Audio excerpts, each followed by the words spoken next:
শুধু ধান খেতে দাও আর এই যে বিলের মধ্যে যে হাঁস খাবার দাবার খায় এটা তো তোমার হাঁস পালনের যে খরচ সেটা তো কম হয় নাকি? এখানে কতদিন যাবত কাজ করতেছো? তোমারই হাঁস? ও এই ছোট্ট বয়সে খামার দিয়ে ফেলছো? এই তুমি তোমারই হাঁসের খামার? ও হাঁসের খামার কতদিন যাবত পালন করতেছো এই হাঁস? 3 মাস বয়স হয়ে গেছে। তুমি কি বড় হাঁস আনছিলে না ছোট ছোট বাচ্চা? ছোট বাচ্চা এনে এখানেই কি বড় করতেছো? প্রথমে কি বাচ্চা আনার পরে কি বাল্বের তাপ বা এগুলো কিছু দাও নাই? কারেন্টের তাপ দেওয়া হয়েছে প্রথমে? ও প্রথমে কারেন্টের তাপ দেওয়ার পরে তারপরে মাঠে ছেড়ে দিছো? আচ্ছা আচ্ছা। তো এখানে কতগুলো হাঁস আছে? 200 আছে। ও আর ওই পাশে তোমাদের 300, মোট 500। আচ্ছা আচ্ছা। তো এই হাঁসগুলো যে এখন পানি যে শুকায় যাচ্ছে বা আর হয়তো 1 মাস পরে পানি শুকায় যাবে, এই হাঁসগুলো তখন কি করবে? সবগুলো বিক্রি করে দিবে? ও আচ্ছা আচ্ছা। মানে উদ্দেশ্য হলো এই ভাসমান পানিতে হাঁস পালন করা, তাই তো? আচ্ছা।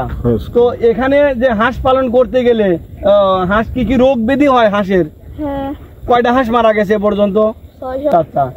এই যে লালন পালন করতেছো, ভালো হাঁস হচ্ছে, এই হাঁসগুলো তো সামনে আবার বিক্রি করে দিবা? ও আচ্ছা। তাতে কেমন দাম হতে পারে এই হাঁসগুলোর? শীতনে তোমার লাভ হয়? হ্যাঁ, হাঁস পালন করে ভালো লাগতেছে?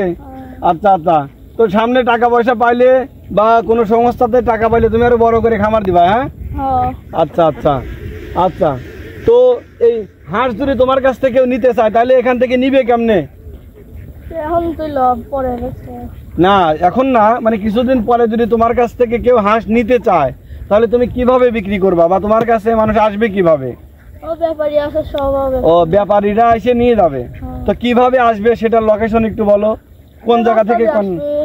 ও দর্শক আসলে ছোট মানুষ তো বলতে পারতেছে না। তো আপনারা যারা এই হাঁস দেখে ভালো লাগবে বা হাঁস নিতে চান, আপনারা কিন্তু পাবনা সদর টার্মিনাল থেকে রাজাই মন্ডল বা কুশিয়ামোড়া আসতে পারবেন। ওইখান থেকে শ্রীপুর হয়ে জিরানি সৈকত, এটা একটা বিশাল আকৃতির বিল। দর্শক আপনারা দেখতে পাচ্ছেন এখানে কিন্তু ধু ধু মরুভূমি, বিশাল বিল, এপার থেকে ওপার দেখা যায় না, এবং রাস্তার ওই পারেও কিন্তু বিশাল আকৃতির বিল।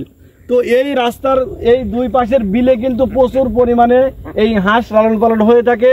তো দর্শক যারা হাঁস নিতে চান, থাকি ক্যাম্পল হাঁস পালন করার উদ্দেশ্যে বা খাওয়ার উদ্দেশ্যে, তারা কিন্তু এখান থেকে হাঁস নিতে পারবেন।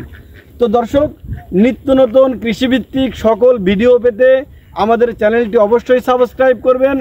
আর কৃষি সাফল্য চ্যানেল সর্বসময়ই কৃষি ও খামারিদের গল্প আপনাদেরকে তুলে ধরে থাকে। তো দর্শক আর কথা বাড়াবো না, আজ এখানেই বিদায় নিব। আবারও দেখা হবে নতুন কোনো প্রতিবেদন নিয়ে। সে পর্যন্ত সবাই ভালো থাকবেন, সুস্থ থাকবেন। ধন্যবাদ।